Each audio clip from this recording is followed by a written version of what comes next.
Hi, I'm Gayle from BERNINA of Naperville, and I'm here again to show you how easy it is to do basic seams and hems on your BERNINA. I'll be using a BERNINA 770 Quilters Edition and a BERNINA 790, but I'm also going to reference some other machines out there because most of the stuff that we're doing today is relying mostly on the feet. So we're going to use a variety of different feet as well as kind of sewing on some different materials from canvas to knit to lawn, and hopefully you'll find a technique that will help you alter a pair of pants, shorten a dress, maybe even experiment a little bit with jersey knit. So we're going to get to it in just a moment with the blind hem. I am here at my BERNINA 790 sewing machine, getting ready to do a blind hem on this piece of Marimekko canvas. Now in this situation, this would be if you have an overlocker machine at home, you would have already treated your raw edge with an overcast stitch so that it doesn't unravel. I've also pre-hemmed it like about 1.5 inches, and that's ready to go. But there's a few things that I like to do to my sewing machine, especially when I'm doing a blind hem to get started. So first of all, I'm gonna be using this silk thread. This is 100% silk, 100-weight thread. This is about as fine as my hair. And when I'm doing blind hemming, this thread is really strong, and I actually like to use this because it really disappears. And I know that some of you are out there like, Gayle, that's purple and you are working with orange and brown. I'm doing this on purpose so that you can see the difference. When I use this thin silk thread, I actually want to change my needle because I want to use something that's going to be a thin needle like the thin thread. So I have a 70 sharp here that I'm going to change. Now, some of you have complained that the little screws that come with the BERNINA are a little too small. So I'm actually using the screw key-do. You can get it for the BERNINA 7 series and 8 series, but also for your Aurora 440s, your Virtuosas, and even the 3 series and 5 series now. So I'm taking this needle out and I'm putting in my needle. Flat piece goes to the back, and I'm going to screw this in, and then I'm going to just thread the machine like magic.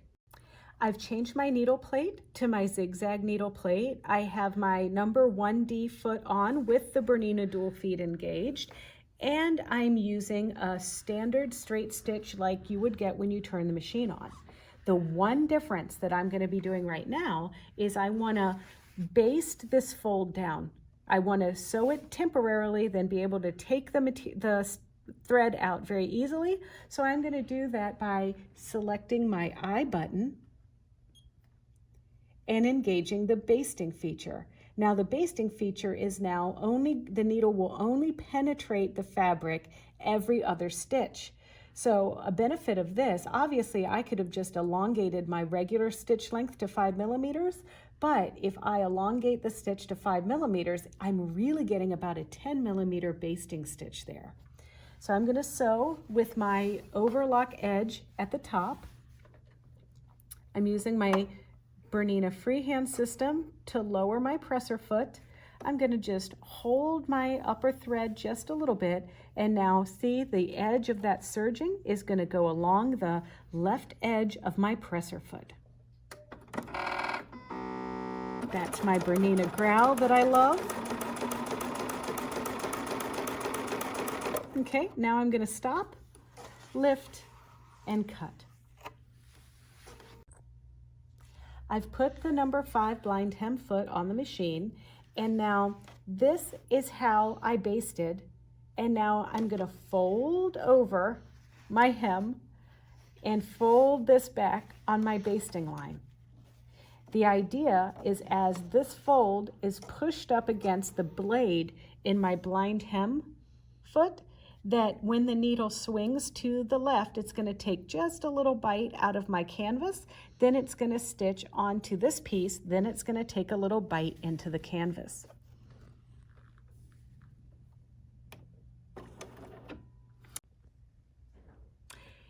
We've completed our basting stitch, and now we have to do a little blind hem origami here.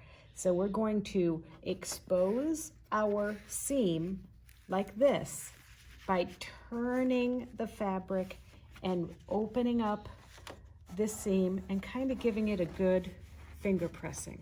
Because what's going to happen is with this blind hem stitch, the needle's going to swing to the left and catch a bite out of this. Then it's going to stitch on this seam allowance right there. So I've changed my foot to the blind hem foot. I've changed to the blind hem stitch. And now I'm ready to get started. I also want to warn you that sometimes you will have to adjust your stitch width or your needle position depending on the thickness or variety of your fabric.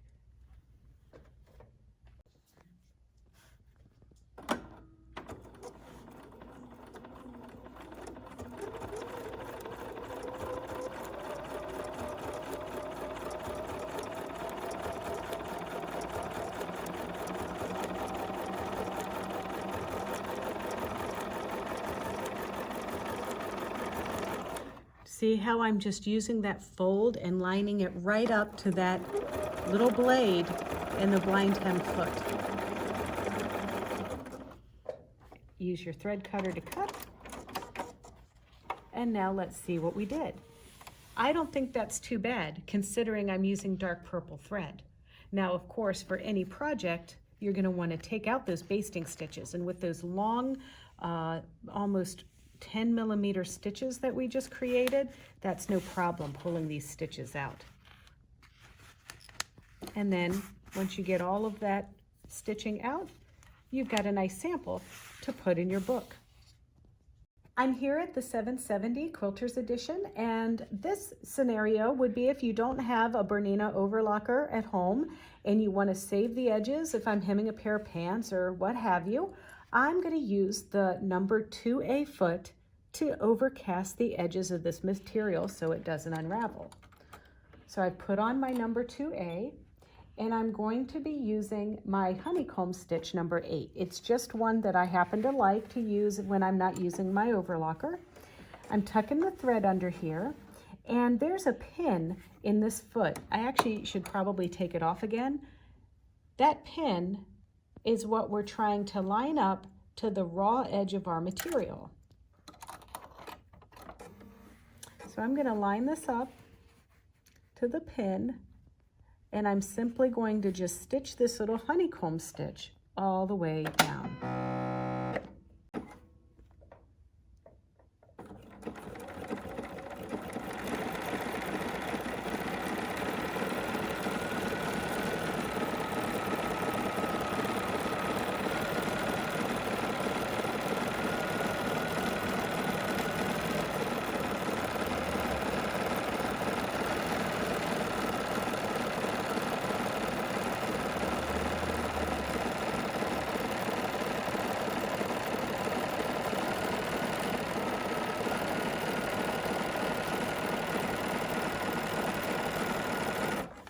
And now just stop and cut, and it lifts the presser foot for me and everything.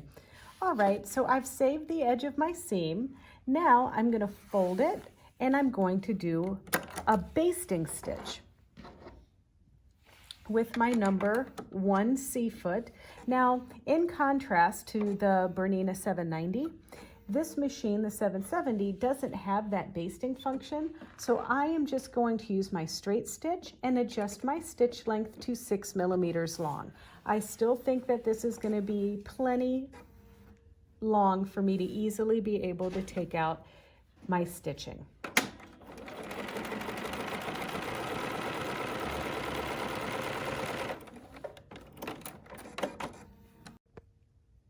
I'm just switching to the blind hem foot.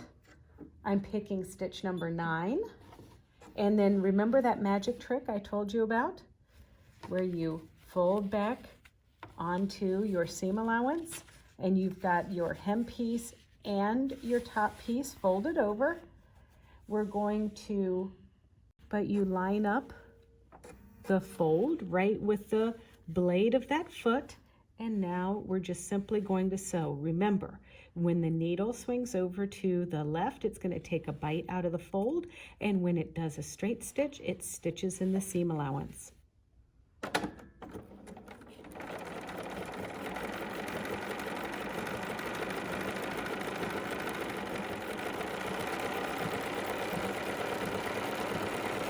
You can also see that this time I'm using a gray color thread.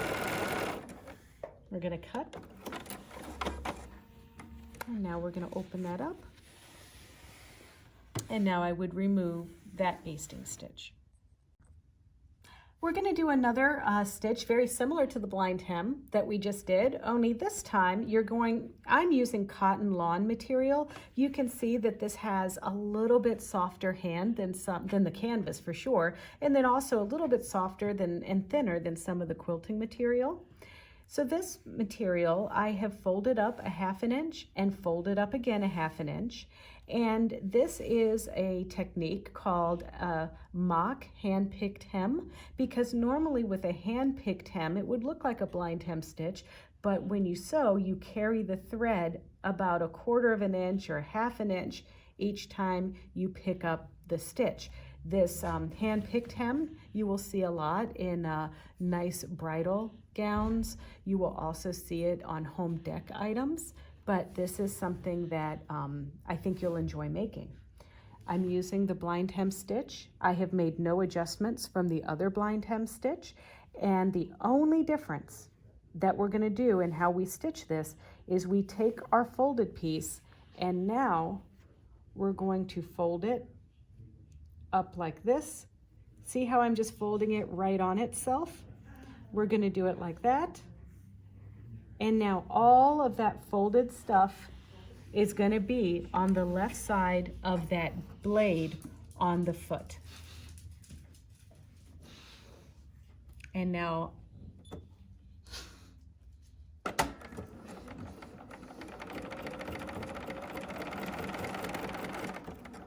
and you just want to make sure that all of these pieces are nice and even as you feed it up against that blade.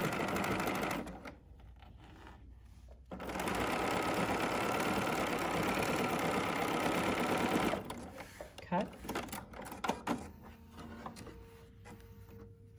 And let's have a look at our nice little hem. Can barely see it.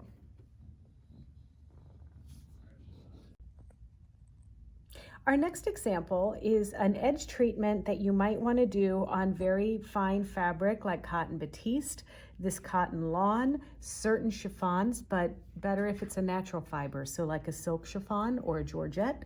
It's called a rolled and whipped edge. And you will be shocked to know that you'll be using your manual buttonhole foot number 3C. So the 3C foot goes on the machine. And I've had to make a couple of adjustments to my stitch length. I'm using the number 2 zigzag stitch with a stitch length of 0.9 and a stitch width of 4.0. I also reduced the upper tension just a little bit to 2.25. Another important feature or step, tip, what have you, is how you're going to line the material up in relation to this foot. I am lining the edge of my material up to the inside toe of this right toe. So just like that.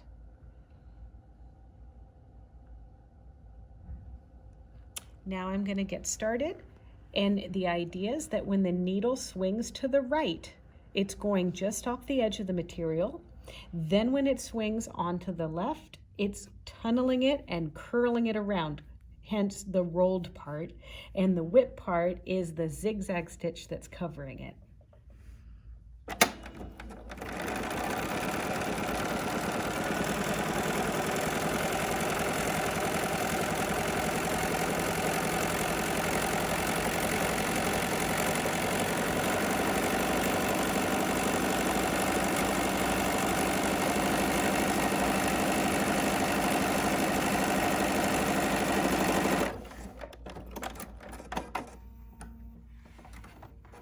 And there's our rolled and whipped edge. And you would use this for heirloom quality seam saving. So if you were going to sew a bunch of lace insertion together, sometimes you will do this with the batiste. Another purpose of this is if I wanted to add delicate ruffles onto something, I could use this feature instead of a rolled hem on my overlocker machine.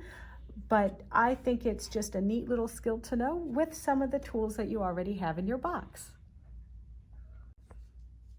Another thing you might want to learn to do on your machine, particularly for those of you that are quilters out there, is joining batting. I know that when I do a quilt, quite often I have almost enough batting left to do another quilt, so I will join my batting. Now, this is a little bit of an exaggeration here with my sample, but what I've done is I've cut a curve and a curve together by like lining them on top of each other like that and cutting a curve. And this prevents there to be a specific amount of bulk in your stitching.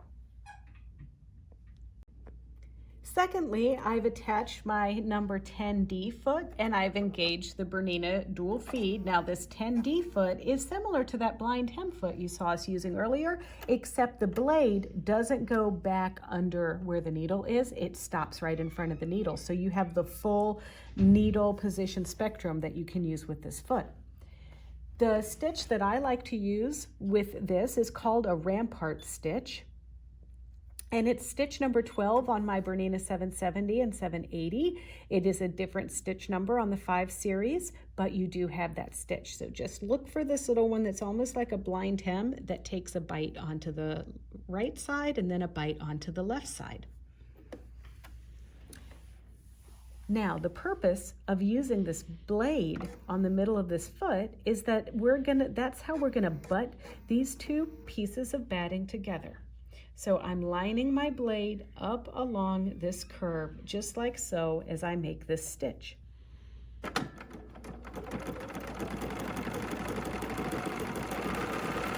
And kind of when the needle is in the middle, that's when it's in between the two fabrics. Some people might say this is like a baseball stitch. And I'm using my freehand system as I pivot.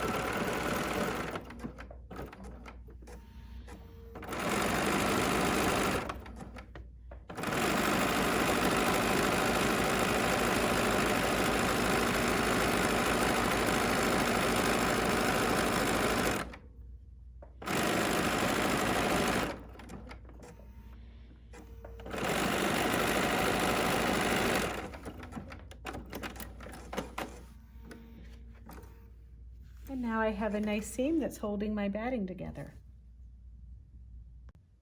So we're looking at some knit. We have two pieces. This is the Art Gallery Pure Solids knit, and this is our knit direction. So this is a little bit stretchy, but this is the way stretchiest way. So I'm ready to show you a stitch. It's called the Super Stretch Stitch, and the Super Stretch Stitch is intended for turtlenecks, anywhere where the material is going to super stretch. The basics of what the stitch does, and you can look at it right here on my machine, it's stitch number 11. It's actually doing a slight zigzag, and then every other stitch, it takes a little knot. So when you see it stitch here on the machine, you're gonna think that it's kind of hesitating, but it's really knotting so that when the material is really, really stretched, the threads don't pop. And that's why it's also sometimes referred to as a safety stitch. Another thing I like to do when I'm sewing with knits is the knits are gonna stretch as you're sewing, particularly when you're going the stretchy direction. So many of the Bernina machines, starting with the 4 series, actually have a presser foot pressure adjustment. I'm using the Bernina 770, so my presser foot pressure adjustment is this right here. It's like a weight going on the presser foot. 50 is the default setting, but I wanna just decrease a little bit. So I'm gonna go down to 33. It's just a number I remember, and it's the one that I know I use when I do some jersey stitching. And this stitch is good no matter where you're stitching, New Jersey or Illinois, where we are. Just saying. All right, so I'm getting my foot under the presser foot, and I'm using a 5/8 inch seam allowance. And now I'm going to stitch. See, there's the stitch, making its little knot, coming over, making its little knot. So you can see this isn't exactly a stitch you're gonna steam plow through. It takes a little bit.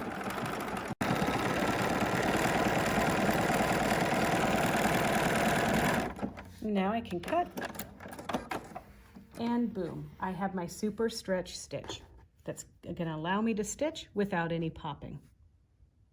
I've put on my overlock foot number 2A, and I've selected the jersey stitch number 3. Now once again, this is a jersey stitch, but you can use it while you're in Illinois. Just saying. This joke is just gonna keep going, get used to it. All right.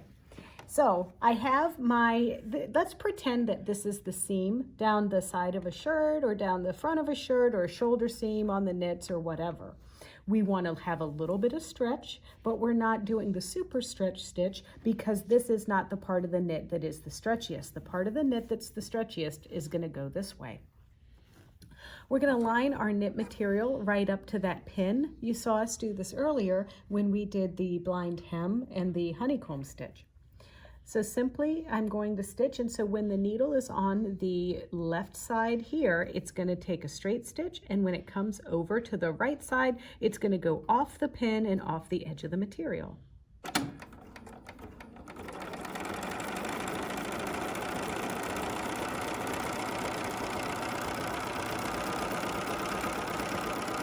Now I want to stop for a second because I think you might already have the question of, Gayle, what is your seam allowance on this stitch? And honestly, you are going to be working with 1/8 of an inch seam allowance on this. So if you're working with a pattern that has a 5/8 of an inch seam allowance, you're going to want to cut 1/2 inch off.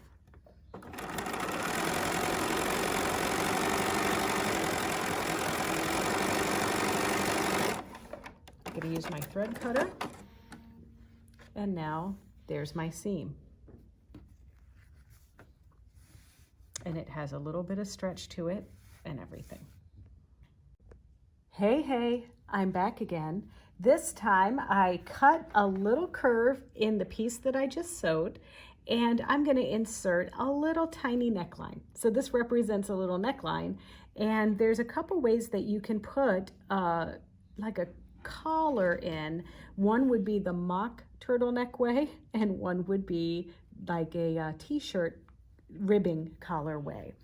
And if I stretch the material to meet this, I'll have a mock turtleneck, and if I stretch this on this, I'll have a collar. So let's just look at this. So this is just the same piece of material, folded and pressed. And now I'm lining this up with the pin. I'm using the same stitch, so I'm using the number 3 jersey stitch.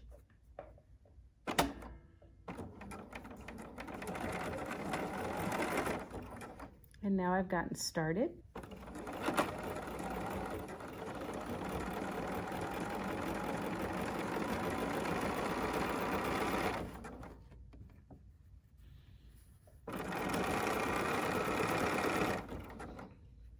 So you can see here I'm kind of just stretching this collar on, lining everything up with my pin.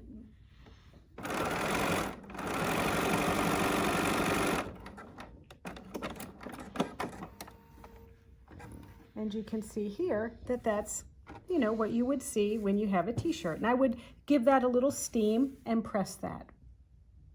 We're back, so we're gonna go the mock turtleneck way. You know, it's been a while since I've seen a good mock turtleneck out there, but let's give it a try. It's like we're making Ken a Dickie. Remember Dickies? Okay, so the idea here is that we're gonna start with our shirt piece showing, but this time we're going to pull the shirt neckline material.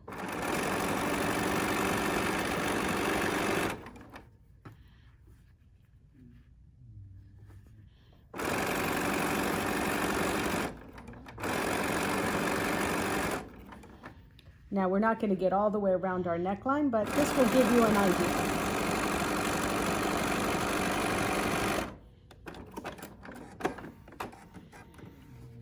See? turtleneck for a very small person. I hope you enjoyed doing the basic seams and hems, and maybe you have a favorite technique now that you're going to try. Don't forget, I wanted to show you some of our samples. We had our blind hem stitch that we did. We showed you that two ways, one on the Bernina 790 and one on the Bernina 770. We also had our hand-picked hem. That might be my favorite in this batch because I just think it looks really like it was done by hand. Then we have our frugal fanny, let's sew our batting together, and we've got that example. We also did a rolled and whipped hem, which will be perfect for your ruffles and different ribbons and so forth that you might be making this spring. We have our knit pieces. We have our mock turtleneck and our crew neck t-shirt style. And don't forget, we also sewed our jersey knit together and we did that super stretch seam. So if you like this video and you would like to see more like it, don't forget to subscribe to the Bernina of Naperville YouTube channel at youtube.com/Bernina of Naperville, and like, comment, and click the little bell if you want notifications when we upload videos like these. So until then, see you next time.